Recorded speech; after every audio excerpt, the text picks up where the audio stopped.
Very good evening, friends. Today we will be discussing the various points which can be covered in a case study pertaining to CIRP. So let me share a screen with you. The case study which you might get could be on any or all of the following provisions. It could relate to the provisions which are contained in section 524 regarding related party or relative in case of an individual or a corporate. What are the points of dispute in case of OC? What dispute includes, what dispute does not include? In case multiple petitions are filed in different states, then what is the position? Regarding choice of AR, what are the various provisions? Whether once an application is admitted by the NCLT, it is required to notify the parties and to whom. In case of winding up petition is already pending, then what is the course open for the applicant? What is the significance of 24th March 2020 when this pandemic notification was there? And during pandemic, there was an RBI circular on moratorium. And what could be the effect on calculation of amount due, because amount due includes interest as well. If a resolution applicant wants to be included after a certain period, after a certain timeline, what are the provisions regarding that? What are the provisions regarding PUFE transactions?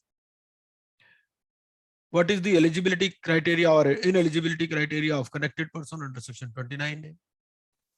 What are the different types of votings and how the results are computed? So these are some of the points which we will be discussing today. I would request each one of you to open the copy of the Bear Code, either soft copy or you can open a copy. This case study has already been shared in the group, and I hope some of you must have gone through it. किन किन लोगों ने पढ़ लिया है case study? Sir पढ़ा, मैंने भी पढ़ लिया सर. पढ़ लिया, ओके, ठीक है. सेक्शन 29A पे बेस्ड है. नहीं पढ़ा है सर. अच्छा जी, हाँ हाँ हाँ, सेक्शन 29 क्या? तो ये सेक्शन 29A पे बेस्ड है ना, जिसमें पूरा सेक्शन 5 सेक्शन 29A पर नहीं है, ये पूरी केस स्टडी बेस्ड है पूरे CIRP पर. इसको अगर आप कर लोगे पूरा CIRP रिवाइज हो जाएगा आपका. Okay sir, okay sir. तो अब ये एक लिमिटेड कंपनी है जिसके ऑफिसेस हैं, ठीक है. हेड ऑफिस मुंबई में है. हेड ऑफिस का अलग इम्प्लीकेशन होता है NCLT में, ठीक है. सेक्शन 60 अगर हम पढ़ते हैं तो head office has its own implication कि जुरिसडिक्शन ऑफ NCLT कहां पर होती है. डायरेक्टर जहां पर रहता है उसका भी कुछ इम्प्लीकेशन है, और भी जो ऑफिसेस हैं जहां पर काम होता है उसका भी कुछ इम्प्लीकेशंस है. इसमें कुछ शेयर होल्डिंग पैटर्न दिया हुआ है, ठीक है. प्रोमोटर है, if you are classified as a promoter, कुछ 29A में अलग क्राइटेरिया है. एक महेंद्र जी हैं, ही is the brother in law. फिर MGK एक्सपोर्ट्स एक कंपनी है जिसमें 10% शेयर है और ये इसमें डेजिग्नेटेड पार्टनर है. फिर RM एक्सपोर्ट्स प्राइवेट लिमिटेड है, इसके पास 14% शेयर है और Mahendra Garg ji holds 2% of the share capital of RM exports private limited. अब आप ये बताइए सबसे पहले तो आप इसमें ये देखिए कि कौन इसमें रेजोल्यूशन एप्लीकेंट हो सकता है अगर RK international goes in for CIRP. कोई भी बता सकता है.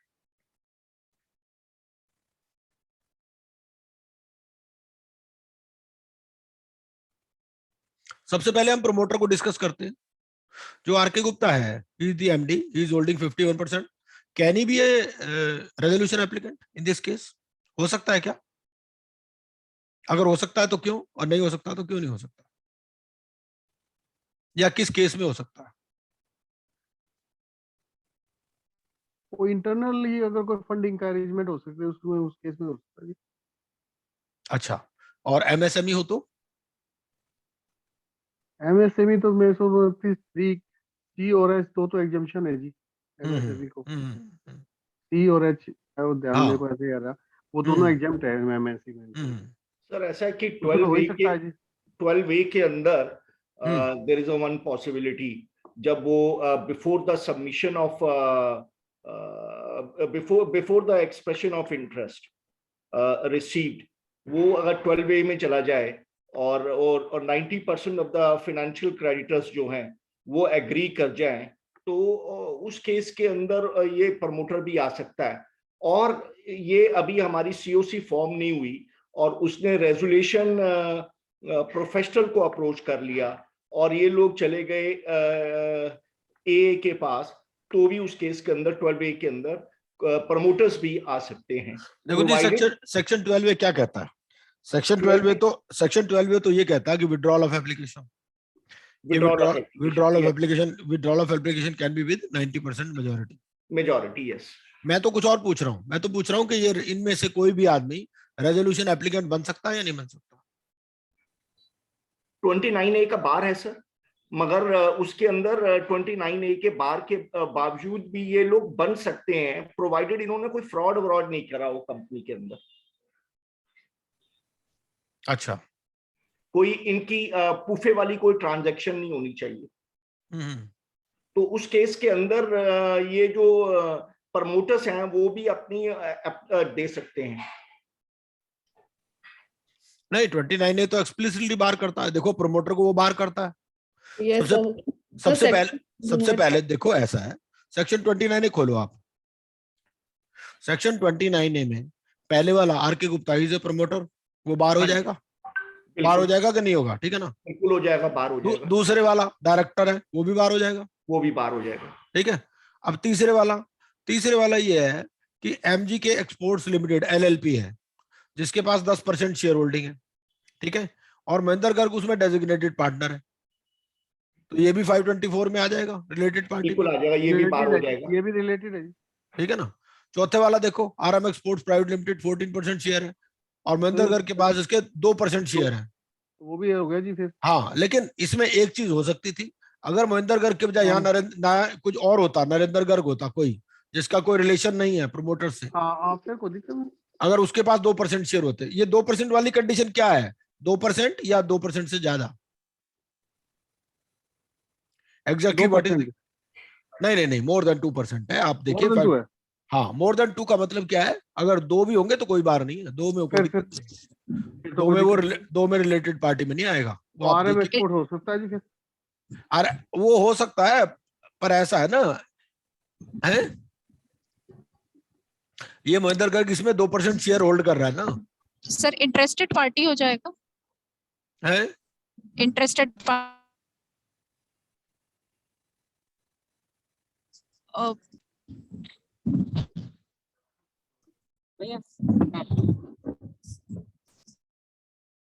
ये मैं किसी को इसमें कोहोस्ट बना दूं? किसको बना दूं कोहोस्ट? विश्वनाथ जी, आपको बना दूं? यस, है ना? हाँ जी। तो ये देखिए, मेरे हिसाब से इसमें से कोई भी आपका रेजोल्यूशन एप्लीकेंट नहीं हो सकता। ठीक है, इसको आप स्टडी करना, और इसमें आपको 524 स्टडी करना है बेसिकली, और 29A एलिजिबिलिटी क्राइटेरिया, इन दोनों से आप देखो। क्योंकि पहला क्वेश्चन इसमें क्या आता है, आप 29A खोलो एक बारी। 29A में क्या लिखता है वो? 29A में लिखता है कि कौन रेजोल्यूशन एप्लीकेंट हो सकता है, कौन नहीं हो सकता। करने दो मेरे को अभी। तो ये जो 29A है, 29A में आप ये देखो कि सबसे पहली बात क्या, यहां से ये शुरू होता है। 29A में ये शुरू करता है आपका, a person shall not be eligible to submit a resolution plan. Undischarged insolvent, हाँ, विलफुल डिफॉल्टर। हाँ, ऐसा है सर, इस क्वेश्चन के अंदर कहीं भी नहीं लिखा हुआ कि ये बड़ी कंपनी है, स्मॉल है, मीडियम है, क्या है। नहीं, वो तो हम एक क्वेश्चन रेज कर रहे हैं ना, उसके अलावा वो तो मैंने जो आंसर दिया सर, मैंने एमएसएमई समझ के दे रहा था इसका आंसर 29A में भी। ओके, ठीक है, बिल्कुल सही है। नहीं, then they should write in the question, MSME करके। They are just saying export house. हाँ, एमएसएमई नहीं, हम तो दोनों, हम ये क्या है, हाँ, ये कोई केस स्टडी नहीं है, हम we are discussing basically the various provisions of CIRP based on hypothetical questions. ठीक है, तो मैंने तो दोनों तरह से क्वेश्चन रेज किया, अगर एमएसएमई होती तो क्या होता। अब आप यहां पर देखिए, ये जो सी पॉइंट है, वो कहता है कि रिलेटेड पार्टी कौन है।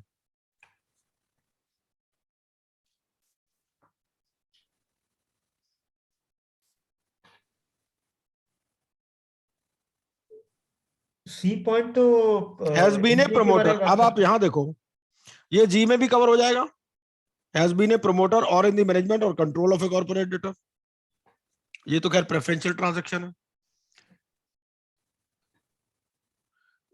Has a connected person, connected person की डेफिनेशन में ये आएंगे मेनली। पहला, any person who is the promoter और इन द मैनेजमेंट और कंट्रोल, तो सबसे पहला तो उसमें डिस्क्वालीफाई हो गया जो आर के गुप्ता एमडी है, ठीक है। ये 29A के क्लॉज आप देखिए, जे का फर्स्ट, जे के फर्स्ट में डिस्क्वालीफाई हो गया। यस, दूसरा,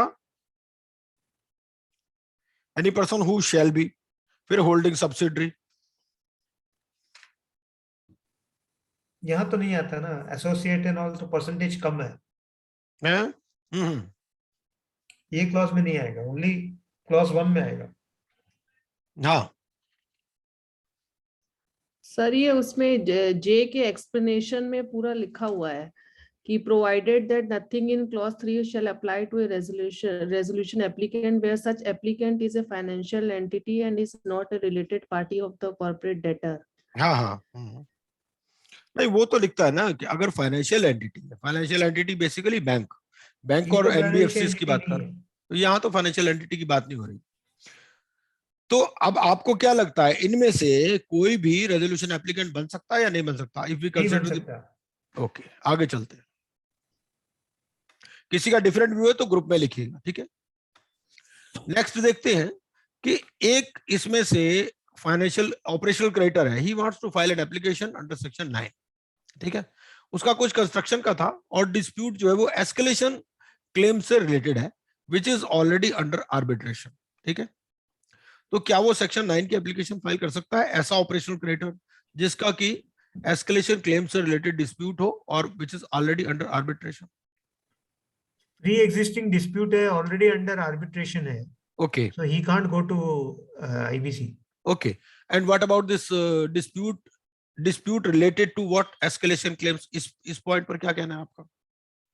क्योंकि इतना भी पूछ सकता है आपसे, क्योंकि डिस्प्यूट डिस्प्यूट है ना, मतलब एस्केलेशन डिस्प्यूट का में भी वो 3 चीजें बताता है। डिस्प्यूट में क्या कहता है? एक तो सूट, पेंडिंग सूट है। नहीं वो तो ठीक, पेंडिंग सूट कोई जरूरी नहीं है, पेंडिंग सूट भी हो सकता है, आर्बिट्रेशन भी हो सकता है या नहीं भी हो सकता कोई। उसके अलावा क्या कहता है? वो कहता है एक तो क्वालिटी ऑफ गुड्स, अगर क्वांटिटी ऑफ गुड्स पे भी है तो भी नहीं, तो भी वो डिस्प्यूट में नहीं आता। वो कहता है भाई अगर क्वांटिटी मान लो कम सप्लाई कर दी तो वो डिस्प्यूट नहीं है, क्वालिटी की बात करता है। एक कहता है ब्रीच ऑफ वारंटी और condition.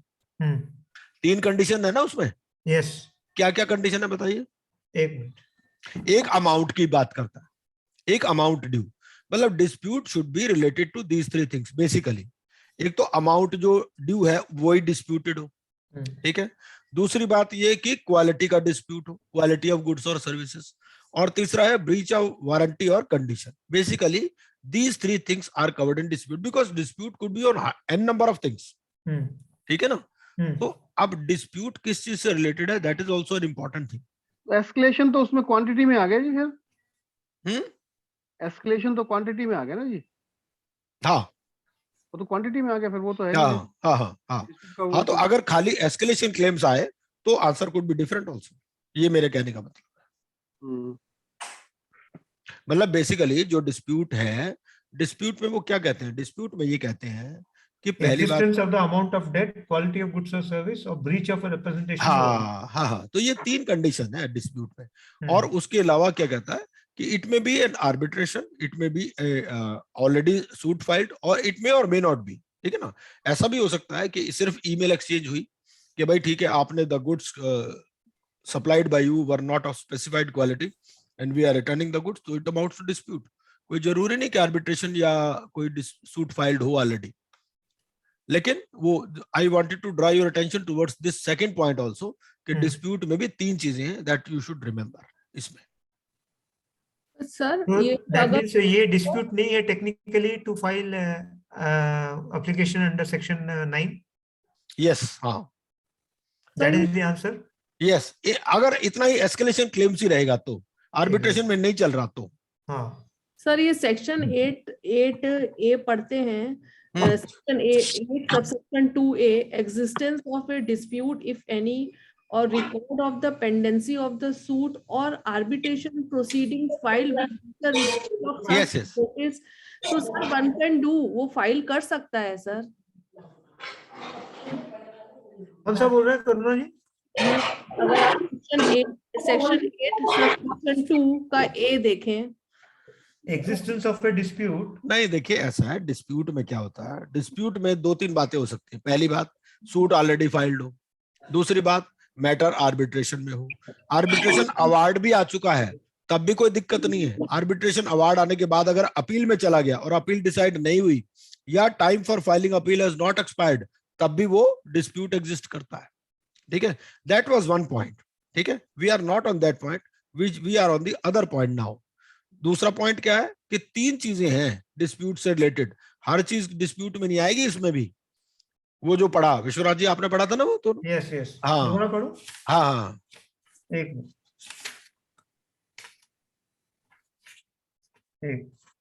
Existence of the amount of debt, quality of goods or service, or the breach of a warranty और or कंडीशन। अच्छा, तो इसमें क्वालिटी ऑफ गुड्स और सर्विस और ब्रीच ऑफ वारंटी, तो 2 कंडीशन है कि 3 कंडीशन है? Existence of the amount of debt 3 होगी ना, 3 होगी ना। अच्छा अच्छा, ऊपर में और नहीं दिया, इसीलिए मैं सोचा नहीं, शायद 3 either कंडीशन one है। 3 कंडीशन है। 3 हो। ठीक है जी, आगे चलते हैं। तो डिस्प्यूट के बारे में ये है। नहीं, तो इसका आंसर क्या है कि देयर इज नो डिस्प्यूट? इसका आंसर, अगर यही फैक्ट्स है तो इस केस में तो he can not file, exactly, क्योंकि under under escalation claim. Yes yes, हाँ। Okay, no no no, because it is under arbitration. अगर मान लो ये हटा दो, which is already under arbitration, suppose ये डिलीट कर दिया, ठीक है, हाँ तो फिर मेरे हिसाब से देखो, अब मान लो ये डिलीट कर दिया, इतना ही है। हाँ, अगर इतना ही है तो फिर उस केस में कर सकता, फिर तो फाइल कर सकता। even though the escalation doesn't Escalation? pertain to existence of the good or quality of हाँ, breach कहाँ of- से आएगा? इन तीनों में कहीं कवर होता है, आप बताओ। नहीं और you can think of some other conditions also, इस तरह से। नहीं, अगर ये क्वेश्चन अभी ऐसा रहा, हाँ, so the dispute is not technically a dispute which is covered Yes. under yes yes section yes 5(6), so he can't Yes, yes. file an application, right? नहीं, he can file ना, he can file in this case। नहीं, ये because escalation तो quantity हो गया ना sir? नहीं, escalation claim, does it come under the existence of the amount of the debt or quality of goods or service or breach of a representation or warranty? नहीं नहीं, तो इसमें नहीं आ रहा ना। वो कह रहा है अगर इनसे रिलेटेड होगा तो डिस्प्यूट एग्जिस्ट करता। वो कहता है डिस्प्यूट भी, every type of dispute is not a dispute, this is what it means to say there are Exactly. Only 3 types of disputes which can be covered. ठीक है, इन Okay. तीनों में अगर आएगा तो डिस्प्यूट होगा, अदरवाइज डिस्प्यूट नहीं है। नहीं, तो ये हाँ, तो क्वेश्चन फाइल कर में सकता, राइट। see, मेरा पॉइंट है, ये क्वेश्चन में ये बंदा जो है वन ऑफ द सप्लायर्स, हाँ वो एप्लीकेशन फाइल करना चाहता है अंडर सेक्शन 9। हाँ, तो सेक्शन हमने 9 बाद में फाइल करने के लिए there must be a pre existing dispute, correct? तो ये अरे नहीं dispute- सर, उल्टा पढ़ रहे हो आप। उल्टा है, आप उल्टा पढ़ रहे हो ना। नहीं होना चाहिए। वो डिस्प्यूट नहीं हो। देखो नहीं ऐसा होना। है, because IBC is not a recovery mechanism. Exactly. IBC is a beneficial legislation for the companies, basically Okay. for the companies which are undergoing CIRP. So Okay. they want to encourage only the maximization of the wealth of value. all the stakeholders. तो Okay. अगर dispute exist करता है तो वो कहता है भाई dispute exist करता है तो आप सिविल कोर्ट में जाओ ना। ये तो उनके लिए जिसपे डिस्प्यूट एग्जिस्ट नहीं करता। अगर डिस्प्यूट एग्जिस्ट करता है तो आप जा ही नहीं सकते इसमें। सिर्फ ये है, कई बार क्या होता था, पहले क्या होता था, ये आने से पहले एक आदमी ने माल सप्लाई कर दिया, अब उसको कंपनी वाले कहते थे भाई हम पे को पेमेंट नहीं करेंगे, तूने जहां जाना चला जा, ठीक है ना। अब ये आने के बाद क्या हो गया, ऐसा नहीं बोल सकते क्योंकि उनको पता हमारी कंपनी बंद हो जाएगी। तो अगर डिस्प्यूट एग्जिस्ट करता है तो सेक्शन 9 की एप्लीकेशन फाइल हो ही नहीं सकती। Yes, sir, there must be a default, not the dispute. Yes, उसमें क्या है, उसमें क्या कहना है, उसको एक एफिडेविट भी देना पड़ता है कि भाई इसने भी कोई डिस्प्यूट की बात नहीं की है। जो सेक्शन 8 की अगर आप कंडीशंस पढ़ोगे, सेक्शन 9 में जो एप्लीकेशन लगाता है वो ये कहता भी है, सेक्शन 9 की एप्लीकेशन के साथ में एक एफिडेविट लगाता है ऑपरेशनल क्रेडिटर कि भाई ये जो है, जो कॉर्पोरेट डेटर है, he has not pointed out any existence of dispute. ये है। तो बेसिक थिंग इज इसमें कि अगर डिस्प्यूट एग्जिस्ट करता है तो सेक्शन 9 की एप्लीकेशन फाइल हो ही नहीं सकती।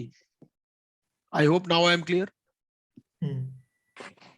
सर एक क्लैरिटी, अगर ये मैटर आर्बिट्रेशन में चल रहा हो या किसी हाँ कोर्ट फिर तो हाँ तो कर सकते हैं एप्लीकेशन सेक्शन 9 नहीं में? नहीं नहीं नहीं नहीं कर नहीं सकते, नहीं बिल्कुल वो डिस्प्यूट आर्बिट्रेशन को तो स्पेसिफिकली डिस्प्यूट में डाला हाँ जाता है। माना बिल्कुल गया है बिल्कुल डिस्प्यूट तो definition केस तो लॉ भी है उसमें ना, एक dispute केस लॉ भी है ना, अगर आर्बिट्रेशन चल रहा है तो हाँ। you have to seek relief under that.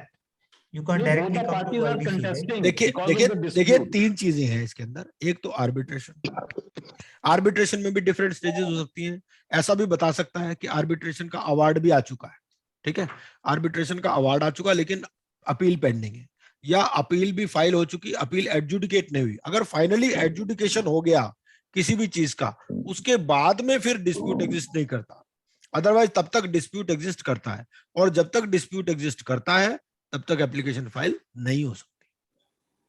I hope now I am clear. Sir एक प्रैक्टिकल केस में मेरे पास आया था डिस्कशन के लिए, वो ये था कि आर्बिट्रेशन अवार्ड भी, आज कॉन्ट्रैक्टर थे एंड उसके अंदर कॉन्ट्रैक्टर को आर्बिट्रेशन अवार्ड भी हो गया। हाँ मैटर उसके बाद high court, Delhi high court में भी चला गया, वहां भी सेटल्ड हो गया हाँ और फेवर में डिसीजन हो गया। हाँ और उस कंपनी ने फिर भी पे नहीं करा, तो हमने जब उसको ये धमकी लिखी कि भाई साहब तुम्हारे को आईबीसी में ले जाएंगे हम लोग, मैं हाँ कंपनी का नाम नहीं लेना चाहता यहाँ, हाँ ठीक है ठीक है। तो वो इमीडिएटली उससे पेमेंट कर दी सर कि भाई साहब सेटल करो, काम को खत्म करो। हम्म। तो ये आर्बिट्रेशन तो 100% जो है ये हमारे को डिस्प्यूट ही है बेसिकली। है ही, वो तो है ही। विश्वनाथ जी, मेरे को तो लगता है कि आप थोड़ा अंडरस्टैंडिंग आपका बिल्कुल ओपोजिट था। नाउ इट इज क्लियर या नहीं? अब क्लियर है कि नहीं? नहीं, मैं अभी भी थोड़ा कंफ्यूज हूँ। क्यों? नहीं, मैं क्या बोल रहा हूँ कि गुप्ता जी, जब कोई एक एप्लीकेशन चीज फाइल इसमें यहाँ करता पे है ना, है। डिस्प्यूट होना चाहिए। सेक्शन ऑपरेशनल क्रेडिटर जब फाइल करता है, there should be a pre existing dispute, because अगर मेरा No, no, नहीं corporate नहीं नहीं नहीं no, नहीं sir. नहीं नहीं नहीं नहीं बिल्कुल No, वही ना, sir. वही तो ये देखो, ये इस मीटिंग का पर्पज ही यही है कि हम वो चीजें क्लियर करना चाहते हैं। अगर डिस्प्यूट एग्जिस्ट करता है, कोई सूट फाइल्ड है, ठीक है, या आर्बिट्रेशन हो चुका है, और डिस्प्यूट की बात कहा, डिस्प्यूट कहाँ से, वो तीनों चीजों में कवर होना चाहिए। वो 3 चीजें हैं डिस्प्यूट। डिस्प्यूट तो 1000 तरह के हो सकते हैं, ठीक है ना, लेकिन डिस्प्यूट में वहां से वो चेक करेंगे। अगर डिस्प्यूट एग्जिस्ट करता तो एप्लीकेशन फाइल नहीं हो सकती, आईबीसी में नहीं हो सकती, सिविल कोर्ट में जाना पड़ेगा। यही तो हम क्लियर करना चाहते हैं। चाहे 5 मिनट हमारे एक्स्ट्रा लग जाए, लेकिन थोड़ी ओपोजिट अंडरस्टैंडिंग नहीं होनी चाहिए। मेरे को ऐसा, इसलिए मैं टाइम लगा रहा हूँ कि मेरे को लग रहा है कि आप ओपोजिट अंडरस्टैंड कर रहे हो उसको, उल्टा ही। सर छोटा सा एग्जांपल दे दूं सर? बिल्कुल सर जैसे ए ने, बी है एक बिल्डर, उसको माल सप्लाई किया, बिल्डिंग मटेरियल सप्लाई किया, ई ने पैसा नहीं दिया, तो दिस इज द डिफॉल्ट। इस डिफॉल्ट को लेके वो आईबीसी में जा सकता है। लेकिन अगर बिल्डर ये क्वेश्चन कर दे बीच में, उसको ये जवाब दे दे कि नहीं मैंने ये पेमेंट किया है या आपके माल में गड़बड़ी थी, तो डिस्प्यूट अराइजेस। बिल्कुल बिल्कुल आईबीसी में कैलकुलेट, आईबीसी में सॉल्व नहीं होगा। यस करेक्ट, मैं उल्टा सोच रहा हूँ। बिल्कुल नहीं, now it is clear. Default होना चाहिए तभी मैं फाइल कर सकता हूँ। नहीं, ये सेक्शन, जैसे हम लोग सेक्शन बोलिए सेक्शन 9 में हम लोग अभी डिस्कस कर रहे हैं। एक्चुअली ये देखो, सबसे पहली बात तो क्या है, ट्रिगर पॉइंट क्या होता है आईबीसी? डिफॉल्ट का आईबीसी में ट्रिगर पॉइंट है सेक्शन 4। डिफॉल्ट सेक्शन 4 में कवर्ड है, ठीक है। तो वो तो ट्रिगर हो गया। ट्रिगर होने के बाद में सेक्शन 9 की एप्लीकेशन के लिए सेक्शन 8 की कुछ कंडीशंस फुलफिल करनी है। सेक्शन 8 की क्या कंडीशन है? सेक्शन 8 की one of the condition is कि डिस्प्यूट नहीं होना चाहिए, ठीक है ना। हाँ, वो तो है ही। खैर, उसके अलावा एक मेन कंडीशन ये है कि डिस्प्यूट नहीं होना चाहिए। वही मोबिलॉक्स में भी यही हाँ, मोबिलॉक्स में यही था जो एनडीएस की वजह से, नॉन डिस्क्लोजर एग्रीमेंट्स की वजह से। उसमें क्या था, उसमें किरोसा सॉफ्टवेयर एक कंपनी थी और ये मोबिलॉक्स इनोवेशन थी। तो किरोसा सॉफ्टवेयर वाला नॉन डिस्क्लोजर एग्रीमेंट को ब्रीच किया था। इनके बीच में नॉन डिस्क्लोजर एग्रीमेंट था कि भाई ये जो है ये बताओगे नहीं आप। और उसने क्या किया, किरोसा सॉफ्टवेयर ने अपनी वेबसाइट पर पब्लिश कर दिया कि हम इनके लिए काम कर रहे हैं, स्टार प्लस या स्टार टीवी जो भी था उसके लिए हम काम कर रहे हैं। हाँ, तो अब इन्होंने पेमेंट देने से मना कर दिया बाद में मोबिलॉक्स ने। इन्होंने ये कहा कि यू ब्रीच द कंडीशन, ये एनडीए एग्रीमेंट को आपने ब्रीच किया है। हालांकि उस टाइम तक कोई सूट फाइल नहीं हुआ था, कोई आर्बिट्रेशन में नहीं चल रहा था मैटर, ठीक। तभी तो ये एंड और वाली कॉन्सेप्ट आई ना।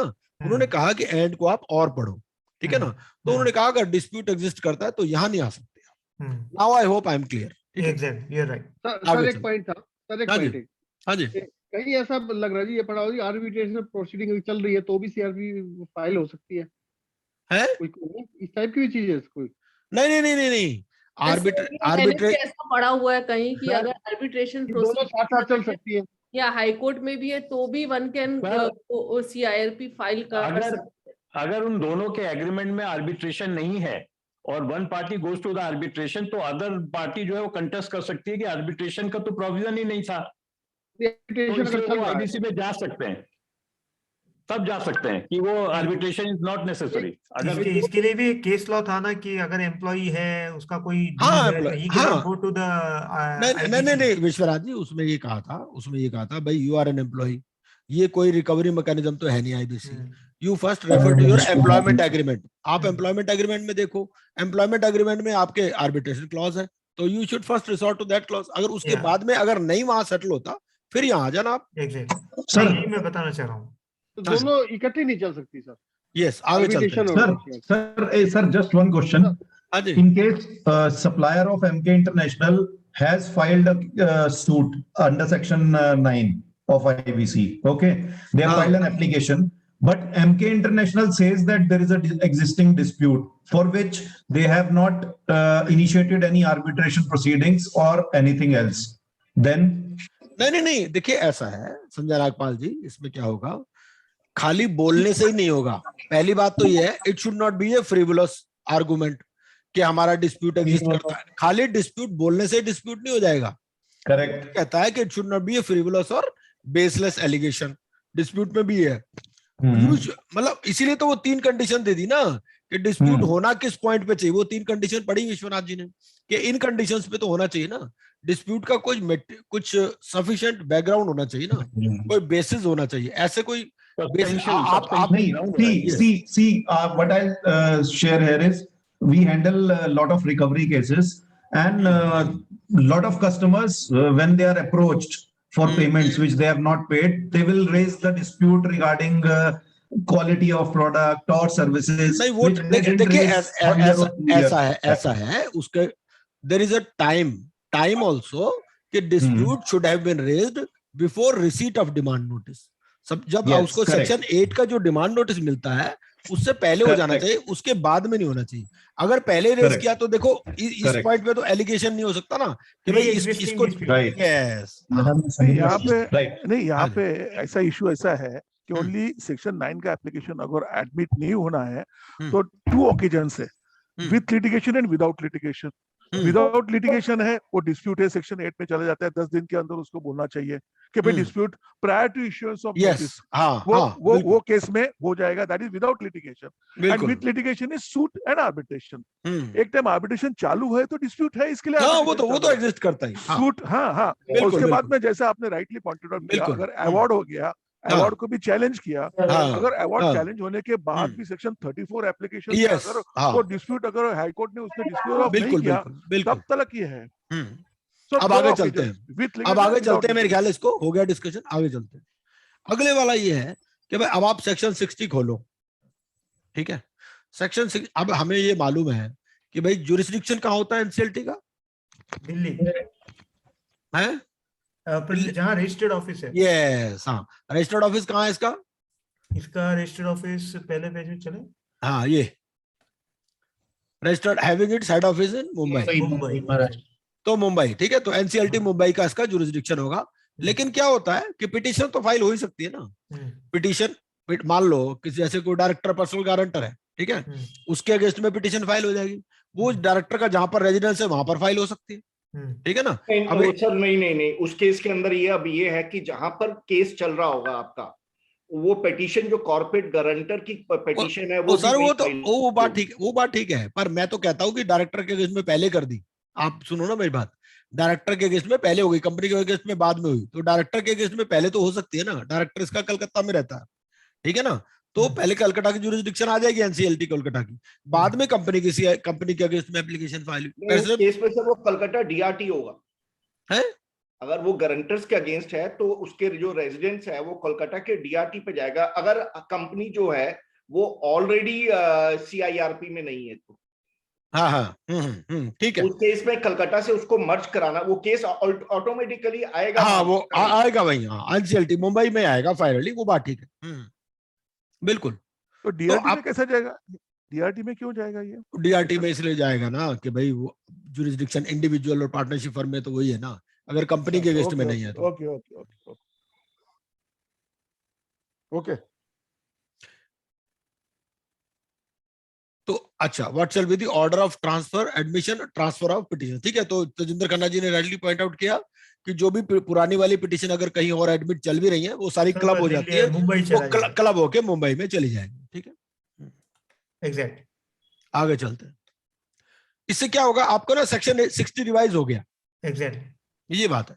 अब ये अच्छा तरीका है। अब इसमें क्या है, एक चॉइस ऑफ AR है, ऑथराइज रिप्रेजेंटेटिव है। ठीक है, हमें पता है कि जो सबसे पहले तो ये है कि क्लासिफिकेशन कौन करता है, जो क्लासिफिकेशन RP। हाँ क्लिक, ठीक है, बिल्कुल। अब इसमें 50 डिबेंचर होल्डर्स हैं। इस 50 डिबेंचर होल्डर के पास 47% है वोटिंग शेयर असाइंड है टोटल डेट का। ठीक है, अब ये डिफरेंट सिटीज में रहते हैं, दिल्ली में रहते हैं, मुंबई में। अब ये वाला जो है, सबसे पहले तो कि AR जो होंगे कौन से सिटी से होंगे? मुंबई से। और क्यों होंगे? हाईएस्ट मैक्सिमम नंबर वही है, मैक्सिमम नंबर। ठीक है, और कितने AR आइडेंटिफाई करने हैं? उसको 1 तीन 2 हमारे को 3 तीन 4 हमारे को आइडेंटिफाई करने। हाँ, तीन हमें आइडेंटिफाई करने हैं। 3 आइडेंटिफाई, अगर मान लो मुंबई, दिल्ली और चेन्नई है, मुंबई, दिल्ली और चेन्नई। और how many shall be finally chosen? एक ही होगा ना। हाँ, एक फाइनली नहीं। इसमें भी एक पॉइंट, जो मुंबई, दिल्ली और चेन्नई है, उस पॉइंट को भी थोड़ा डिस्कस करते हैं। हाँ, ये पॉइंट देखते हैं हम यहाँ पर कि अब वो रिलेटेड प्रोविजन खोलिए आप इसका। कौन सा है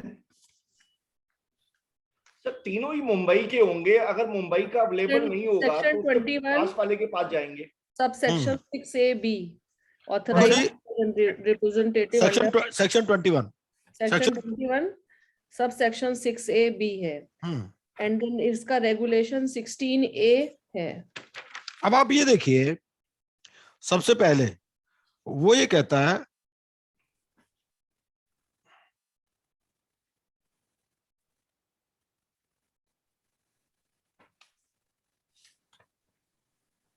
सर तीनों मुंबई के होंगे। ये 51% नहीं है वो, नियरेस्ट स्टेट पे जाएंगे हम लोग। बिल्कुल बिल्कुल बिल्कुल बिल्कुल। उसमें क्या होता है, मेन बात ये है, सबसे पहले चूज क्या करना है? सबसे पहले तो चूज करना है कि भाई वो सिटी वाइज बना लेगा लिस्ट इसकी। जैसे इसने 4 सिटीज की लिस्ट बना ली, 4 सिटीज में देखेगा कि हाईएस्ट नंबर किस में है, मुंबई में है, तो हाईएस्ट नंबर जहां पर है ना वहीं से देगा वो।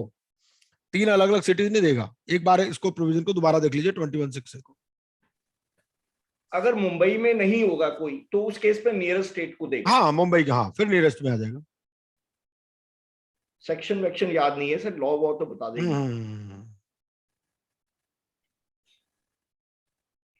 और ये भी अभी आया सबसे था, पहले थोड़े टाइम पहले आया था। पहले ये वाली कंडीशन नहीं थी सर।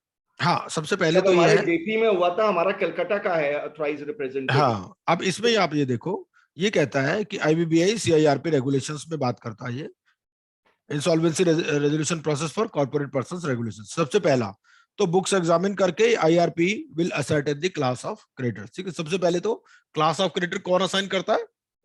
ये आपका IRP। कौन सा सेक्शन आप रेफर कर रहे हैं? ये सेक्शन 21(6)A है और इसका रेगुलेशन 4A है। ये रेगुलेशन में दिया गया है आपका, जो IBBI का रेगुलेशन है, insolvency resolution process for corporate persons regulation 4A। एक मिनट, एक बार देख लीजिए। Authorised representative on an examination, इसको पढ़िए। Yes, for representation of creditors in a class, the intended reserving professional shall identify 3 insolvency professionals who are not relatives having the address yes, ये वाला in point the state or union territory as the case may be, which has the highest number of creditors in the class. हाँ, तो ये यहीं पर ही cover हो गया जी, यहीं पर मुंबई पे रिस्ट्रिक्ट हो गया। मुंबई के अलावा नहीं लेगा कहीं से। ओके, तो देखो, मुंबई से 3 लेगा या मुंबई से 1 ही लेगा? मुंबई से 3 लेगा। मुंबई से 3 की चॉइस देगा। हाँ, उस पर वोटिंग होगी। 3 में वोटिंग होगी। 3 में से फिर आप अपना प्रेफरेंस दो भाई किसको, ये है। ठीक है, तो एक पॉइंट देखो क्लियर हो गया। ठीक है ना। अब इससे पहले अगर आप पेपर देते तो आप 3 लिखाते, है ना, अब आप एक ही लिखोगे, क्लैरिटी है नहीं? हाँ अच्छा, एक और क्वेश्चन है। अभी ये 47% जो दिया है इसका कोई है, बिकॉज 51% होना चाहिए वोटिंग शेयर। नहीं, इसका कोई रेलेवेंस नहीं है। इसका रेलेवेंस आगे आएगा, इसका रेलेवेंस आगे क्वेश्चन में आएगा। ओके आगे एक वोटिंग से रिलेटेड क्वेश्चन आएगा ना, इसलिए मैंने यहाँ पर दे दिया इसको।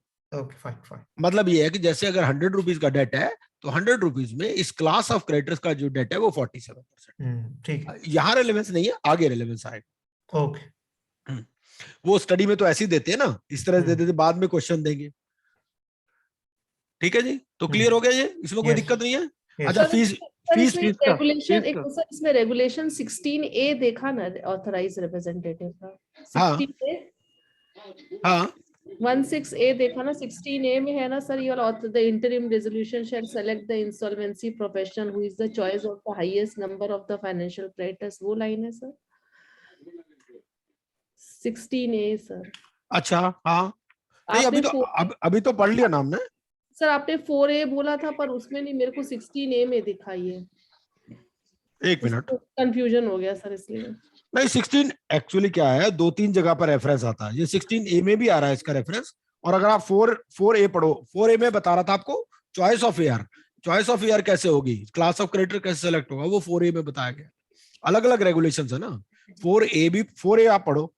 हाँ सर वो भी है ना, ये मैं कह रहा था, वहां AR की बात हो रही है, चॉइस ऑफ AR की 4A में। अच्छा, अगला फीस कितनी होगी पेबल, AR को फीस कितनी मिलेगी?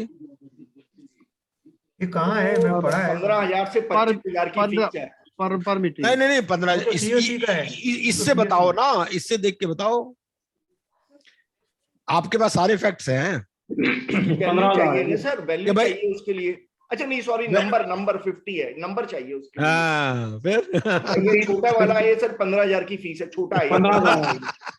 सही है, तुक्का मारा है सर, बट छोटा है कि ये समझा नहीं, लास्ट 25,000 की फीस है क्योंकि हम 20 से आ रहे हैं, इसलिए मैंने छोटा समझा है। ठीक है, फीस पर मीटिंग पेएबल टू AR कितना है? फीस पेबल वो डिपेंड करती है नंबर ऑफ क्रेडिटर्स के ऊपर। 10 to 100 है 15,000 पर मीटिंग, 101 to 1,000 ये आपका रेगुलेशन नंबर दिया हुआ है, ये 16A में जो मैडम बता रही थी, 16A का आप जो रेगुलेशन पढ़ोगे उसमें ये फीस दी गई। हाँ ओके ठीक है, हाँ वही देख रहा था मैं। तो ये 10 से 100 में आ जाएगा के बीच में। हाँ ठीक है ना, ठीक है, हो गया क्लियर, यहाँ तक इसमें कोई दिक्कत नहीं है। नहीं, आगे चलो। कई बार क्या होता है, इतने पे ही केस स्टडी बना देते हैं वो, समझ रहे हो। अगला चलते हैं, notice of admission of application. अब मान लो NCLT मुंबई ने फाइनली सेलेक्ट कर ली, ठीक है, बीइंग रजिस्टर्ड ऑफिस। तो NCLT मुंबई क्या भाई एप्लीकेशन एडमिट हो गई, इसका नोटिस देगा? अगर देगा तो किस किस को देगा, ये बताओ। सेक्शन 7 खोलो,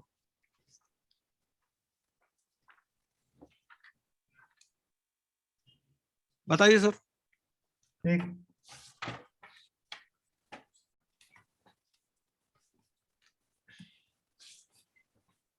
The financial creditor either jointly or itself may file application। नहीं वो तो फाइल की बात नहीं। क्वेश्चन क्या है सर? मेरा क्वेश्चन ये है कि NCLT Mumbai has finally accepted the application. It has admitted the application.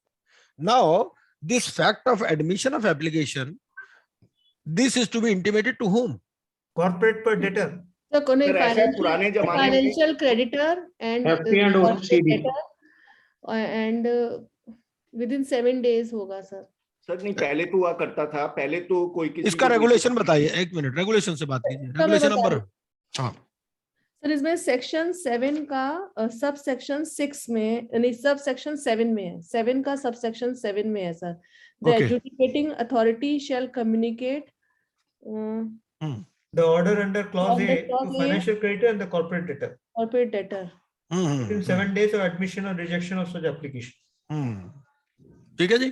Sir वो नेचुरल जस्टिस, ये IBC कोड मुझे नहीं मालूम, ये नेचुरल जस्टिस के लिए शुरू हुआ था। पुराने जमाने के अंदर तो नोटिस देने की जरूरत ही नहीं। उसको छोड़ दो ना सर, ऐसा है तजिंदर खन्ना जी, ऐसे है, इसको छोड़ दो। अब आपको पेपर के हिसाब से करना है, टिक करना है, वहां तो जो होएगा उसमें से टिक करना है आपको। तो आपको पता होना चाहिए कौन सा रेगुलेशन है, क्या है। अब तो फाइनेंशियल क्रेडिटर को देना ही पड़ेगा, रेगुलेशन तो याद नहीं हो सकते सर। कई बार वो नंबर भी पूछ लेता है, ठीक है जी, ओके। आप आगे चलते हैं। अब इसमें ये है कि अगर एक ये भी इसमें कंडीशन है कि अगर देखो प्रायर नोटिस उसको देना जरूरी नहीं है बिफोर एडमिशन, देखो आफ्टर एडमिशन तो दे देगा वो, लेकिन बिफोर एडमिशन कॉर्पोरेट डेटर को नोटिस देना भी जरूरी नहीं है अगर फैक्ट्स अपने आप इंडिकेट करते हैं कि डिफॉल्ट हुआ है। सेक्शन 7 की एप्लीकेशन है, ठीक है ना सर, भाई। यही हमने तो मैं कह रहा हूँ, यही तो मैं कह रहा हूँ, फाइनेंशियल नहीं, देखिए देखिए दो बातें, देखो ऐसे है। एक बात ये कि एडमिट हो गई एप्लीकेशन, मैं उसका क्वेश्चन पूछ रहा हूँ। अब एडमिट से पहले की बात कर रहा हूँ। अभी एप्लीकेशन आ गई तो भी आपको जो कॉर्पोरेट डेटर है उसको नोटिस देना जरूरी नहीं है अगर फाइनेंशियल क्रेडिटर ने पूरे फैक्ट सामने रख दिए कि भैया ये देखो ये मेरा डेट था और इसमें डिफॉल्ट हुआ है। सिर्फ ये है कि उसको एक रीजन, मान लो कॉर्पोरेट डेटर जेल में है, किसको नोटिस देगा, वो क्या करेगा? बिल्कुल बिल्कुल बिल्कुल, है कि नहीं? तो दोनों बातों में फर्क है कि बाद में किसको नोटिस देना और पहले क्या करना। आगे चलते हैं। पेंडिंग वाइंडिंग अप पिटिशन, ठीक है, कोई वाइंडिंग अप पिटिशन पेंडिंग है तो उस केस में क्या होगा? क्या उस केस में हो सकती है, एडमिट हो सकती है? यस, क्यों? यस, क्योंकि क्या है, Mumbai is bound to transfer the proceeding हाँ, यस, क्योंकि क्या है कि इसमें ये ट्रांसफर ऑफ प्रोसीडिंग रूल्स हैं। तो ट्रांसफर ऑफ प्रोसीडिंग रूल्स में कहता है भाई किसी भी स्टेज पर हो, और बल्कि हाई कोर्ट को तो खुश होना चाहिए कि उनका काम कम हो रहा है। एनसीएलटी बनाए इसी पर्पज से गए हैं। सुप्रीम कोर्ट का रूलिंग भी मैंने बताया था जयपुर बैटल में, वो भी इसी बात की तरफ करता है। तो उसमें वो ट्रांसफर ऑफ प्रोसीडिंग रूल्स है, तो वो ये कहते हैं भैया किसी भी स्टेज पे हो आप उसको ट्रांसफर करो। Rather it should be encouraged कि भाई एनसीएलटी में जाने दो, आप क्यों उसको रोकना चाहते हैं? अगला देखते हैं, ये 24 मार्च का क्या सिग्निफिकेंस है? ये उस दिन पैंडेमिक का वो दे announce 6 yes. months and extension. minimum limit was increased from 1 lakh to default का amount 1 lakh लेकिन ऐसा है, कर दिया था सर। हाँ, लेकिन ऐसा है कि 24 मार्च को भी कुछ एप्लीकेशन पेंडिंग थी, ठीक है ना। एप्लीकेशन ऑलरेडी फाइल्ड थी, जो एप्लीकेशन फाइल्ड थी एडमिट हो चुकी थी, और उनका क्या स्टेटस होगा? सर उन्होंने ये कहा था कि अगर डिफॉल्ट 24 मार्च से पहले हुआ है तो one can file CRP after 24 March 2020 also sir, उससे वो तो है, डिफॉल्ट है। नहीं, हम तो एक और स्टेज आगे की बात कर रहे हैं। हम तो ये कह रहे हैं कि एप्लीकेशन उसकी एडमिट भी हो चुकी थी 24 मार्च से पहले, तो CD can not challenge. Yes, हाँ। इसका कोई वो पुराना रिट्रोस्पेक्टिव इफेक्ट नहीं होगा सर इसका। हाँ, 1 लाख पे ही तो रिट्रोस्पेक्टिव इफेक्ट का मतलब क्या है? सर रिट्रोस्पेक्टिव इफेक्ट में क्या चीज आएगी? सर इसका मतलब ये हुआ कि अगर इनका 1 लाख से कम डिफॉल्ट था ना, नहीं, should be prospective. That means आपको बोलना चाहिए कि this will be applied prospectively, not retrospectively. Retrospectively already the petition is moved, तो उस टाइम 1 लाख था, so this will continue. Correct. और एक बात और भी है, देखो आपका डिफॉल्ट पहले हो चुका, ठीक है ना। ये बात भी कर रहा है, ये डिफॉल्ट इस डेट के बाद होने की बात कर रहा है, 24 या उसके बाद जो डेट ऑफ नोटिफिकेशन है। अगर उससे पहले ही डिफॉल्ट हो चुका तो उसमें लिमिटेशन पीरियड तो 3 साल का है ही ना भाई। देखो ऐसा है, एक मान लो एक आदमी का डिफॉल्ट हुआ 23 मार्च को, ठीक है। अब 23 मार्च को उसका डिफॉल्ट हुआ, वो एप्लीकेशन कब तक फाइल कर सकता है as per limitation of law? 3 साल के अंदर, 3 साल के अंदर कर सकता है ना। तो क्या अब ये 3 साल में कर पाएगा जो इसका 23 मार्च को डिफॉल्ट हुआ, 1 लाख का डिफॉल्ट था? नहीं कर पाएगा, नहीं कर पाएगा। अच्छा, क्यों नहीं कर पाएगा? कर सकता है क्योंकि लिमिट बढ़ गया ना 24 मार्च से। 24 मार्च से बढ़ा ना, वो तो डिफॉल्ट की बात कर रहा है ना। ये सेक्शन किसको, कौन से सेक्शन को अमेंड किया? सेक्शन 4 को अमेंड किया ना। सेक्शन 4 क्या है? ट्रिगर पॉइंट की बात करता है। तो ट्रिगर कब हो गया? ट्रिगर तो 24 को ही हो गया। ये 23 मई लिखा है ना सर, आप 23 मार्च नहीं है ना। कौन सा? फर्स्ट लाइन में financial creditor mood and insolvency under section 7 on 23 ओ, मई। ये मई गलत लिख दिया, मार्च ही है। ओके, मैं उसीलिए जवाब दे रहा था। हाँ, ये मार्च ही एक्चुअली, मार्च में ही हुआ। ये डिफॉल्ट 23 मार्च के बाद होने से you can not approach NCLT. अगर 23 मार्च उसके बाद में होगा तो नहीं, उसके पहले होगा तो you can continue with that. Yes, that is the, क्योंकि सेक्शन 23 मार्च हो चुका है क्योंकि तो ये default- नोटिफिकेशन आया है, notification it is regarding section 4 और section 4 talks of trigger point. Section 4 पे ये डिफॉल्ट कब ट्रिगर होता है? ट्रिगर जब होता है जब डिफॉल्ट हो जाता है। डिफॉल्ट कब हुआ? आपका नोटिफिकेशन से पहले हो गया। जो नोटिफिकेशन से पहले अगर ट्रिगर हो चुका आपका तो 3 साल तो आपको मिलेंगे ही मिलेंगे। ये थोड़ी कि जिस दिन डिफॉल्ट हुआ उसी दिन आप भागे भागे जाओगे एनसीएलटी में, ऐसा तो नहीं है ना। करेक्ट। अगले चलते हैं। डिफॉल्ट इसमें जो ट्रिगर पॉइंट की आप बात कर रहे हैं सर, क्या वो उसमें डिमांड नोटिस इस डेट से पहले देना जरूरी है? कौन सा? नहीं, क्यों जरूरी है? वो तो ऐसा है, ऐसा होता है, देखो सेक्शन 4 टॉक्स, हमें सेक्शन वाइज चलना है। Section 4 talks of trigger point, default हो गया, ठीक है। अब उसके पास 3 साल का लिमिटेशन पीरियड है। हो सकता है वो एक पहले उससे बातचीत करेगा, ये थोड़े है कि सीधा एनसीएलटी पहुंच जाएगा, पहले उसको कहेगा पेमेंट दो, वो नहीं देगा, फिर वो उसको सेक्शन 8 का नोटिस देगा, सेक्शन 8 नोटिस देने के बाद भी उसको 10 दिन का टाइम देगा, वो सारा प्रोसीजर फॉलो करके चलेगा ना। जी। आगे चलते, एक आरबीआई का सर्कुलर आया था, आपको याद होगा कि भाई आरबीआई के सर्कुलर में क्या कहा था, उन्होंने कहा था कि भाई आप ये लोन इंस्टॉलमेंट्स मत दो 3 महीने तक, उन्होंने कहा था। तो अब जब आप इंटरेस्ट की कैलकुलेशन करते हैं तो इंटरेस्ट की कैलकुलेशन में क्या होगा इसका इफेक्ट? 3 महीने का इंटरेस्ट नहीं आएगा कैलकुलेशन।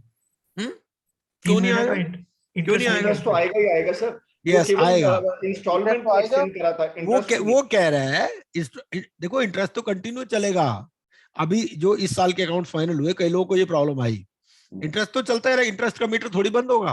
वो तो ये क्या है भाई, पेमेंट अभी मत दो, आप बाद में दे देना। मॉरेटोरियम का मतलब क्या है कि पेमेंट अभी मत दो, लोन इंस्टॉलमेंट की बात कर रहा है वो, कि भाई उसमें भी ये कहा था अगर जो दे सकता है दे दो, और उसमें भी स्पेसिफाइड उन्होंने कहा था, हर एक के लिए नहीं था। वो जो 21 लाख करोड़ का जो पैकेज आया था, जो भी था, उसमें भी ये था कि वो कुछ स्पेसिफाइड कंडीशंस के लिए था पहले, वो अगर आप सर्कुलर पढ़ेंगे। और दूसरी बात, यहाँ पर सर्कुलर का भी रेफरेंस है। और दूसरी बात ये कि वो ईएमआई की बात करता था कि भाई ईएमआई आप मत दो, लेकिन ये नहीं कि इंटरेस्ट का मीटर रुक जाएगा, इंटरेस्ट चलता रहेगा आपका। नहीं मत दो बोलेगा तो वो डेफर करो ना, डेफर करने की बात हुई थी। हाँ डेफर है वो डेफर करना है, मत दो नहीं है। आपको देना ही पड़ेगा, लेकिन ये पीरियड में मत देना। यस, हाँ इतना ही। सर जो ईएमआई है उसके ऊपर भी इंटरेस्ट है, जो ईएमआई पोस्टपोन हुई उसके ऊपर भी इंटरेस्ट तो देना ही देना है। इंटरेस्ट तो देना, हाँ। और एक पॉइंट है सेक्शन 4 में जो लिखा है, आपने बोला था डिफॉल्ट करके, तो सेक्शन 4 है इसके लिए एप्लीकेबिलिटी ऑफ द पार्ट 2, आपने एप्लीकेबिलिटी ऑफ दिस पार्ट ऐसा लिखा है, पार्ट 2 का एप्लीकेबिलिटी लिखा है। सही, उसमें आप आगे पढ़िए, वहां पे डिफॉल्ट नहीं दिया, where the minimum amount of default is 1 lakh rupees. फिर नीचे नोटमेंट आया है 24 मार्च 2020 को, जिसमें मिनिमम अमाउंट अगर आपको आईबीसी में कोई केस करने का है, पहले ये था कि 1 लाख तक डिफॉल्ट हो तो आप अप्रोच कर सकते हैं आईबीसी को, लेकिन ये 1 करोड़ कर दिया उन्होंने। नहीं, ये 2 कंसेप्ट है ना, आप डिफॉल्ट बोलते हैं तब सेक्शन 7 में आ जाते हैं, नहीं डिस्प्यूट बोलते हैं तो आप सेक्शन 9 में आ जाते हैं। बिल्कुल वो अलग अलग, ये 2 अलग अलग टर्मिनोलॉजी है, बिल्कुल अलग अलग टर्मिनोलॉजी। देखो ऐसा है ना, ऐसा है 3 types of people can file application under IBC, ठीक है। अभी हम सीआईआरपी की बात कर रहे हैं। एक तो फाइनेंशियल क्रेडिटर है, फाइनेंशियल क्रेडिटर को तो डिस्प्यूट से कोई मतलब ही नहीं है, नहीं है, कुछ नहीं कर, वहां पे डिफॉल्ट है, वहां पर सिर्फ डिफॉल्ट है, वहां डिस्प्यूट हो तो भी फाइल कर सकता है। हाँ वही मैं बोलता, करेक्ट। 7 में कर सकता है लेकिन 9 में नहीं कर सकता। 9 में अगर डिस्प्यूट है तो नहीं कर सकता, ये दोनों में फर्क है। और 10 में तो फिर कॉर्पोरेट डेट है ही। अगला पॉइंट देखते हैं। अब कई बार क्या होता है कि जो रेजोल्यूशन एप्लीकेंट है वो बाद में आता है। रेजोल्यूशन एप्लीकेंट के एंटर करने की भी स्टेजेस हैं, आपको पता ही है कि सबसे पहले तो एक्सप्रेशन ऑफ इंटरेस्ट इनवाइट होता है। एक्सप्रेशन ऑफ इंटरेस्ट के बाद में फिर आप डिटेल्ड एक्सप्रेशन ऑफ इंटरेस्ट देते हो, रिक्वेस्ट फॉर रेजोल्यूशन प्लान देते हो, फिर आप उनको टाइमलाइंस देते हो, प्रोस्पेक्टिव रेजोल्यूशन एप्लीकेंट शॉर्टलिस्ट करते हो, ठीक है ना। जिनके जो इंफॉर्मेशन मेमोरेंडम पे देते हो। हाँ, तो ये सारी चीजें होने के बाद कभी कई लोग ऐसे होते हैं वो लास्ट स्टेज में एंटर करना चाहते हैं, उसमें टाइमलाइन दिया रहता है। जो इनविटेशन फॉर रेजोल्यूशन प्लान होता है उसमें ये भी रहता है कि भाई इस टाइम तक ही आपके रेजोल्यूशन प्लान आएंगे। तो अगर कोई आदमी बाद में उसके एंटर करना चाहता है तो क्या आरपी उसको एडमिट कर सकता है या नहीं कर सकता? 150 डेज तक नहीं कर सकता, बिल्कुल नहीं कर सकता। नहीं, उसको 180 डेज में खत्म करने का है। तो और 50 डेज के पहले he has to submit the resolution plan to the this thing. Adjudicating authority, yes. Exactly. तो दाद द्वारा में भी ऐसा ही था ना शायद, कि अगर सबमिट नहीं करते हैं क्लेम और बाद में करते हैं तो भी उसको नहीं, यहाँ तो क्लेम की बात नहीं हो रही, यहाँ तो रेजोल्यूशन एप्लीकेंट की बात हो रही है, जो रेजोल्यूशन प्लान दे रहा है उसकी बात हो रही है। तो he can still give the plan. कौन? No, he cannot give the plan. Yes, he cannot give. I cannot give. क्योंकि टाइमलाइन ये हो गया। मैं बोल रहा था कि टाइमलाइन जो है फ्लेक्सिबिलिटी है ना, 150 डेज के 30 days before the completion of the insolvency he has to get all the नहीं, वो बाकी प्लान आईबीसी फेल हो जाएगा सर, सारा आईबीसी फेल हो जाएगा। बिल्कुल बाकी जो रेजोल्यूशन एप्लीकेंट है ना, इमीडिएटली कोर्ट पहुंच जाएंगे, क्या ड्रामा कर रखा है। बिल्कुल। तो अगर प्रीवियसली रेजोल्यूशन प्रोफेशनल जो प्लान है, अगर वो टू द सेटिस्फैक्शन नहीं है, only then they can allow other RPs to come into the picture. नहीं, वो भी अलाउड नहीं है, आ ही नहीं सकता अगर टाइम पीरियड ओवर हो गया। यस, ये फाइनल है। बिल्कुल। Perfect. Adjudicating authority can decide to extend the no power. They cannot travel beyond the boundaries of that. वो देखो ऐसा है, वो एडजुडिकेटिंग अथॉरिटी वो एक अलग बात है। यहाँ पर बात वो यहाँ क्वेश्चन क्या पूछ रहे, सेक्शन 21 के अंदर सुप्रीम कोर्ट कर सकता है और कोई नहीं कर सकता। यहाँ तो क्वेश्चन ही नहीं है। यहाँ पर क्वेश्चन ये है कि क्या आरपी एडमिट कर सकता है? नहीं कर सकता। अगर एक बार टाइमलाइन एक्सीड हो गई तो इवन सीओसी के अप्रूवल से भी नहीं आ सकता, ये बंदा नया नहीं आ सकता उसमें, क्योंकि वो सारे प्रोसेस से निकल चुका ना। वो पहले भाई अभी तक ये सोया पड़ा था, इसको क्या बाद में पता चला कि यार ऐसे हो रहा है, वो अब अल्टीमेटली खरीदना चाहता है कंपनी को, तो इस स्टेज पे वो एंटर नहीं कर सकता। It means sir winding up is the only option. नहीं, वो एक अलग बात है, अभी तो हम वाइंडिंग अप की बात ही नहीं कर रहे। हो सकता है कोई रेजोल्यूशन प्लान अप्रूव ही हो जाए जो एग्जिस्टिंग है। हम ये थोड़ी कह रहे हैं कि एग्जिस्टिंग वाले ठीक नहीं है, हम तो ये कह रहे हैं कि नया एंटर हो सकता नहीं हो सकता। क्वेश्चन इतना ही है इसमें। जी ठीक है जी, आगे चलो। सेक्शन कौन सा है सर इसमें? सेक्शन बता देते हैं आपको। सेक्शन 30 के आसपास होगा मेरे ख्याल में। 30 में ही ढूंढ रही हूं सर, 30 में कौन सा है?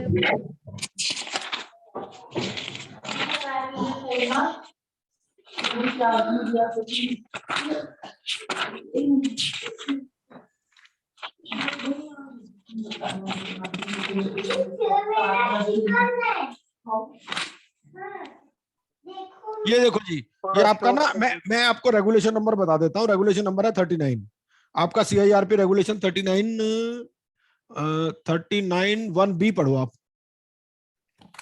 एक्चुअली क्या है, कोड में नहीं लिखा होता तो रेगुलेशन में लिखा 39(1)B, the committee shall not consider any resolution plan received after the time as specified by the committee under regulation 36B received from a person who does not appear in the final list of prospective resolution applicant। तो ये consider नहीं करेगी किसी भी resolution plan को जो timeline के बाद रिसीव हो। मिल गया मैडम? नहीं, कौन से बोले रेगुलेशन? रेगुलेशन है 39(1)B of CIRP regulations.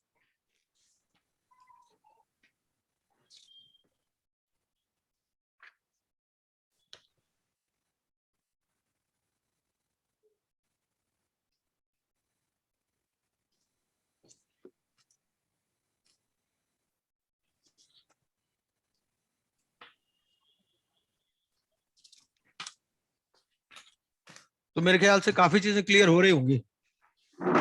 29(1)B तो undertaking that will be provide additional funds और समथिंग। सर 39(1)B बोला ना? 39 हाँ अजय, मिला नहीं मिला? नहीं अप्रूवल ऑफ रेजोल्यूशन प्लान। क्या approval of resolution plan, right? हाँ तो वहां पे भी अलग है, N undertaking that it will provide an additional funds 39(1)B। A resolution plan which does not comply with the provisions of sub-regulation 1 shall be rejected. ये मैं पढ़ रहा हूँ, the committee shall not consider any resolution plan। Sir where? Sir 39 में तो 1 में नहीं है ये। 1 में नहीं, 1 के आगे 1A है, 1B है ना, 1B पढ़ रहा हूँ मैं। सर B में तो यहाँ डिलीट कर दिया एस्ट्रिक करके कुछ। नहीं, 1B में कहाँ डिलीट कर दिया? सर वहां पहले A में लिखा है affidavit stating that it is eligible section, फिर जो B वाला पॉइंट है वहां एस्ट्रिक मैं ये B नहीं, इसके नीचे 1A पढ़ो। 1 ये 1 के अंदर पढ़ रहे हो आप, इसके नीचे फिर 1A है। Okay, yes sir. फिर उसके नीचे 1B है, 1B पढ़ो, 2 से ऊपर। वो अच्छा सर यहाँ पे है ही नहीं मेरे वाले ये undertaking that will provide for additional funds to the extent required for the purposes under. नहीं तो वो क्यों नहीं है 1B? 1B होना चाहिए। वो किताब आपके पास पुरानी है इसका मतलब? नहीं सर, मैंने इस एग्जाम के लिए 1 जनवरी 2021 के लिए ही जो है वही है सर।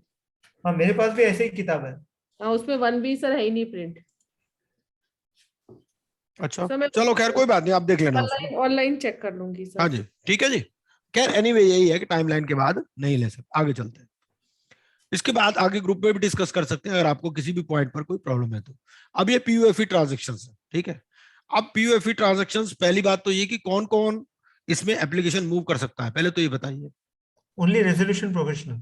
नहीं नहीं नहीं, नहीं नहीं नहीं नहीं नहीं नहीं, कोई भी कर सकता है, कोई भी क्रेडिटर भी कर सकता है। अगर रेजोल्यूशन प्रोफेशनल अगर मिस कर गया तो यस क्रेडिटर भी हाँ कर सकता है। हाँ बिल्कुल कोई भी कर सकता है सर। बिल्कुल अपना मेरा कोई इंटरेस्ट इफेक्ट कर रहा है तो मैं भी बिल्कुल कर बिल्कुल बिल्कुल कोई भी कर सकता है, बिल्कुल Okay. पहली बात, ठीक है। क्योंकि हम लोगों ने शुरू किया था सर, ये हाँ। जो आपका आ रहा है अनुज जैन वाला ना, हाँ initiate अच्छा हमने अब करा आप ये था, आरपी बताइए, मांगा था। अब ये बताइए कि किस टाइम तक RP should form an opinion, कितने दिन में ओपिनियन फॉर्म कर रहा 75 है? days, 75 days days और डिटर्मिनेशन 115 days, हाँ और फाइलिंग 135 days। 135 डेज, ठीक है। कौन सा फॉर्म है? फॉर्म अभी पता नहीं।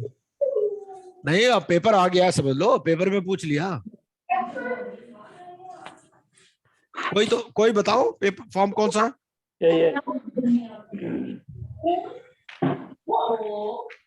ये वाला क्वेश्चन छोड़ देंगे सर, फॉर्म कौन सा ये नेगेटिव हो जाएगा। नहीं जी, अब आप बता देंगे याद रह जाएगा फिर। मुझे थोड़ी पता है, अब बताओ किताब में पढ़ के बताओ, ऐसे नहीं किताब में पढ़ के बताओ जी। पीयूएफई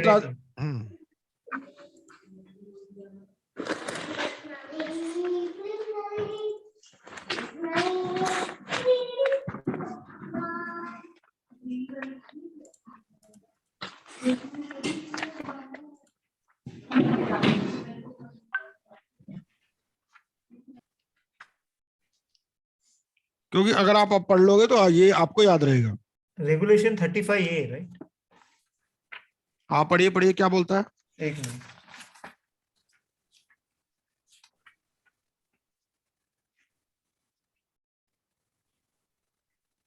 हाँ, रेगुलेशन 35A में तो वो दे दिया, ठीक है। अब फाइलिंग ऑफ फॉर्म्स पे चले जाओ आप। फाइलिंग ऑफ फॉर्म्स दे रखे ना, फाइलिंग ऑफ फॉर्म्स आपको दे रखे हैं रेगुलेशन 40B। 40B पढ़ो। एक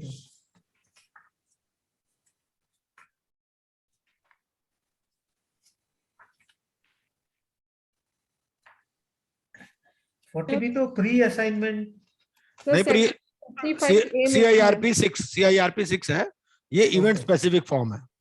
filing of application in respect of preferential transaction, undervalue transaction, fraudulent transaction and extortionate transaction. Correct. ठीक है जी, ये पूछ सकता है, मतलब इंपॉर्टेंट चीज है ये। और कितने दिन के अंदर फाइल करना है? With in 7 days of the occurrence of the relevant event. Exact. ये कौन सा रेगुलेशन है? ये रेगुलेशन 40B।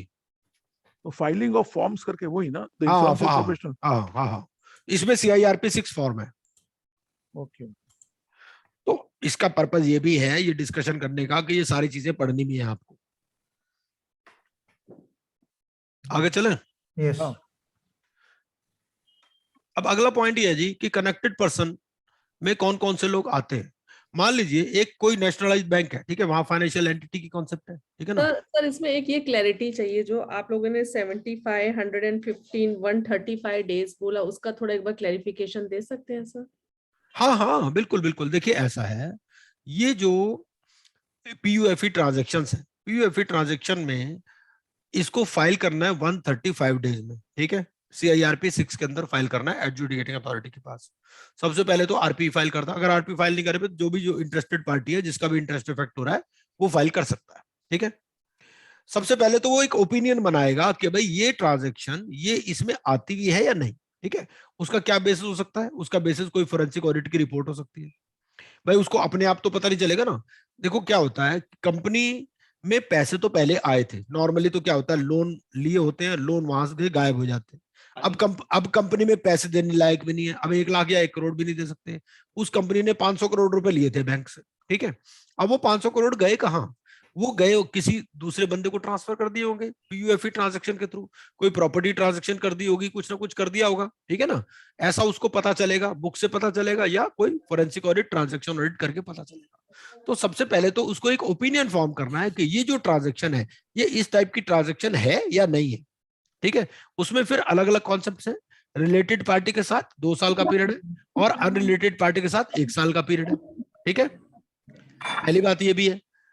तो अब ये है कि एक बार वो ये बना लेता अपना मन, सबसे पहले तो उसको एक ओपिनियन फॉर्म करना है 75 डेज में कि भाई वैसे तो क्या होता है, इससे कोई CIRP पीरियड इफेक्ट नहीं होगा। अगर CIRP से इसका कोई मतलब नहीं, ये पिटिशन पेंडिंग भी हो तो भी अप्रूवल हो सकता है रेजोल्यूशन प्लान का, ठीक है ना।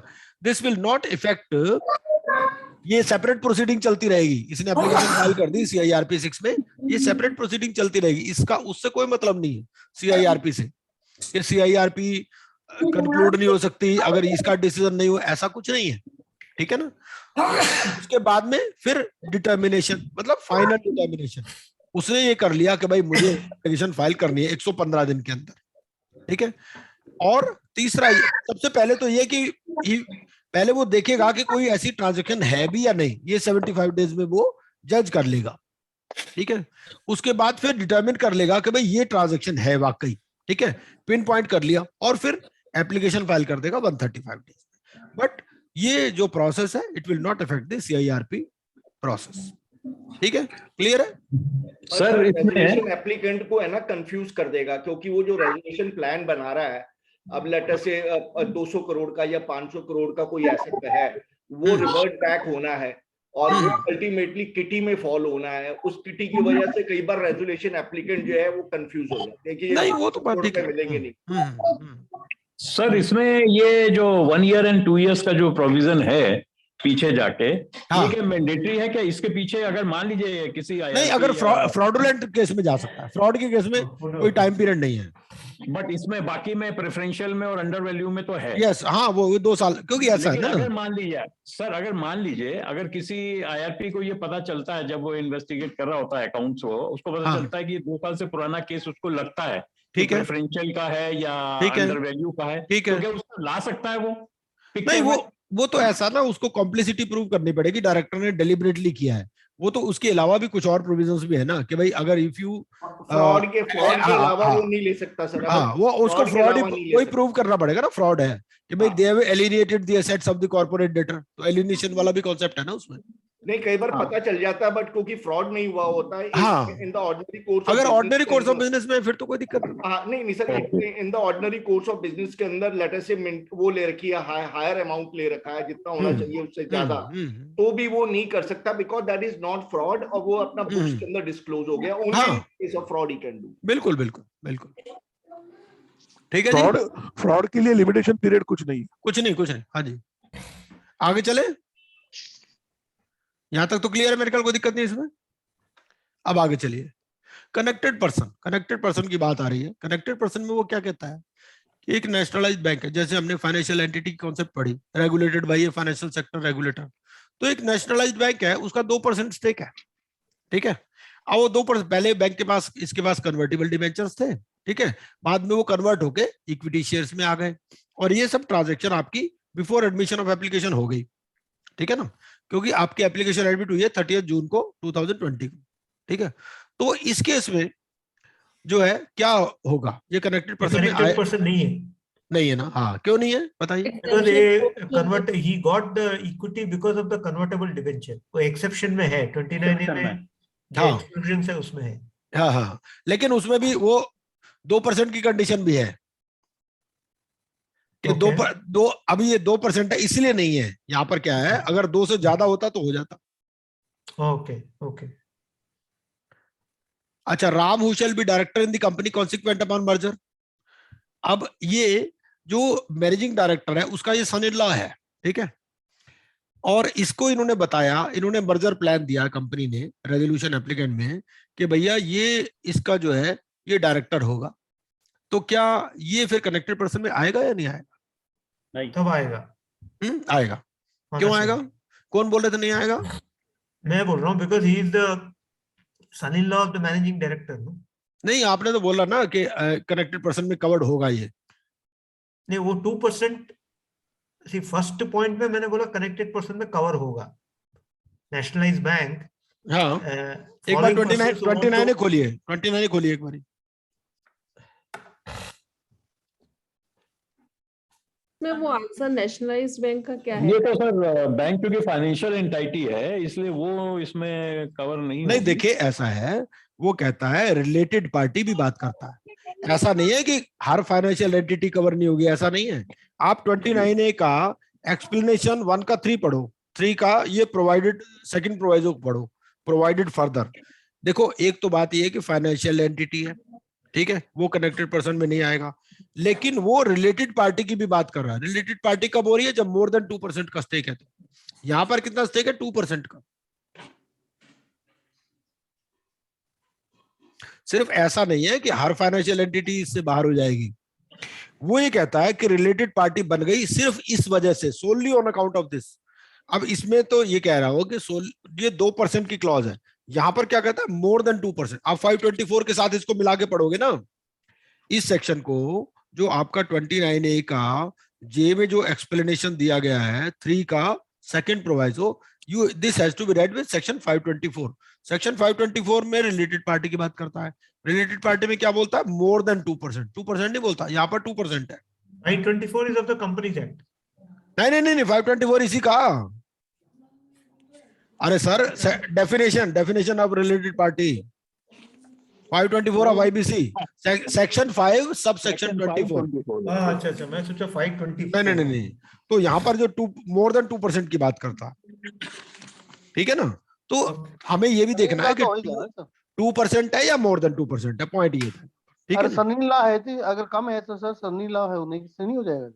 हाँ, वो दोनों अलग अलग क्वेश्चन है ना। पहला अलग है, वो तो बैंक हो गया। ये दूसरा जो सनी लॉ है, और वो क्योंकि प्रोस्पेक्टिव आपका प्रोमोटर होगा तो ही इज ऑल्सो इनएलिजिबल, वो भी कनेक्टेड पर्सन में आ जाएगा। आगे चले सर, इसका नेशनलाइज्ड बैंक का क्या आंसर है? नेशनल, देखिए मैं बता रहा हूँ, नेशनलाइज्ड बैंक में क्या 2 पॉइंट है। पहली बात तो ये है कि वो अगर एक फाइनेंशियल एंटिटी, ये फाइनेंशियल एंटिटी है, ठीक है, इसके पास इक्विटी शेयर भी है, क्योंकि इसके पास पहले कन्वर्टिबल डिबेंचर थे, अब इक्विटी आ गई, ठीक है। लेकिन इक्विटी में आपको रिलेटेड पार्टी में कंडीशन है। रिलेटेड पार्टी कब बनती है? सेक्शन 5 सब सेक्शन 24 में, अगर मोर देन 2% है। तो यहाँ पर 2% है, मोर देन 2 नहीं है, इसलिए 2 और मोर देन 2 में फर्क है ना यहाँ, इसलिए। ये तो 2 नंबर पक्के हैं जी। ठीक है जी, क्लियर है। आगे चलते हैं। अब वोटिंग की बात आती है, ठीक है। अब वोटिंग में ये है कि भाई जो आरपी ने जो है वो पीयूएफई ट्रांजैक्शंस को फाइल नहीं कर पाया, ठीक है ना। अब उसको जो है एनसीएलटी ने डांटा, ठीक है, किसी दूसरे क्रेडिटर ने ग्रीवांस पिटीशन फाइल कर दी। अब सीओसी ने कहा भाई इसको तो हटाओ, ठीक है। अब इसको हटाओ तो उसके लिए एक तो इसमें डिबेंचर्स थे, ठीक है। डिबेंचर्स का एआर अपॉइंटेड था, हमने पहले पढ़ चुके हैं, ठीक है ना। अब एआर ने जो है एआर ने वोटिंग करवाई डिबेंचर होल्डर से, जो 53% थे वैल्यू में, उन्होंने तो फेवर में वोट किया और 47% ने अगेंस्ट में वोट किया। तो पहले तो इसको कैलकुलेट करके बताओ कि कितनी वोटिंग आई एआर में। वो तो 51% आ गई, पूरी आ गई। 100% 53% of 47%, right? तो 100% वोटिंग हो गई फॉर द रेजोल्यूशन। तो 100% ऑफ व्हाट? 100% के कितना परसेंट इसमें लिखेंगे हम? जैसे नहीं, जैसे 66 है। नहीं, 75 कहां से हो गया?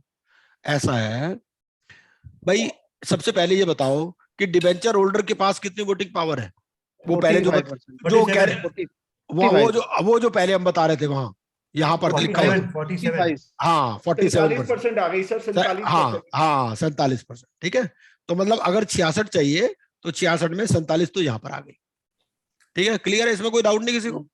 हाँ जी, क्योंकि 51% से ज्यादा है, ठीक है ना, मोर देन 50% है। तो मोर देन 50% मतलब 100% of debenture holders, 100% of debenture holders take, वो जो कोई 47% है, तो 47 तो यहाँ पर हो गया, ठीक है। और एफसी में जो अब 47 डिबेंचर होल्डर का है, जो बाकी फाइनेंशियल क्रेडिटर उनका 53% हो गया, समझ लो टोटल का 100 का ही करेंगे ना परसेंटेज, तो जो फाइनेंशियल क्रेडिटर उनमें से 90% ने फेवर में वोट किया, 66% हो गया तो 66 हो गया, ठीक है ना। तो क्या रेजोल्यूशन पास हो जाएगा, नहीं होगा? पास हो जाएगा, पास हो गया। ठीक है, पास हो गया। ये तो ये था। अच्छा, दूसरा वाला ये कि अब ऐसे रेजोल्यूशन प्लान पे वोटिंग हो रही है, ठीक है। तो रेजोल्यूशन प्लान पे दो प्लान आए, दो प्लान पे वोटिंग हुई, एक को मिला 55, दूसरे को मिला 60, क्या होगा? दोनों रह जाएंगे, इसमें से 60 वाले की दोबारा वोटिंग होगी। यस, हाँ, Exactly. 60 वाले की दोबारा वोटिंग, ठीक है। और अगर एक को मिला 70, दूसरे को मिला 75, तो प्लान बी Plan B, हो जाएगा Plan B. सर। प्लान भी अप्रूव है। और अगर तीसरा वाला हुआ तो टाई हो जाएगी सर। Tie break. हाँ, टाई ब्रेकर break. फार्मूला, तो टाई ब्रेकर फार्मूला जो है वो उसके लिए पहले से ही सीओसी अपनी मीटिंग में डिसाइड कर लेते हैं कि in case of a tie कैसे डिसीजन होगा, ठीक है। वो उसमें जो इवेल्युएशन मैट्रिक्स है उसका क्राइटेरिया भी दे सकते हैं, किसके ज्यादा नंबर थे उसमें, ठीक है ना। वो अलग अलग क्राइटेरिया उसमें दे सकते हैं कि भाई इस बेसिस पर इन केस ऑफ ए टाई ये होगा, ठीक है। तो आज के लिए इतना ही काफी है, ठीक है ना। बहुत बढ़िया जी, बहुत अब अच्छा है। ऐसे ही ना, ऐसे ही मैं क्या करूंगा, एक लिक्विडेशन के भी ऐसे ही बना दूंगा केस बस, स्टडी, और ऐसे बना देंगे वॉलंटरी लिक्विडेशन की, एक फास्ट ट्रैक की बना देंगे। ऐसे करते करते मतलब, और आप खुद भी ऐसी स्टडीज बना सकते उम्मीद हो गई जी, हैं उम्मीद हो गई। सर ऐसा है, जब तक ये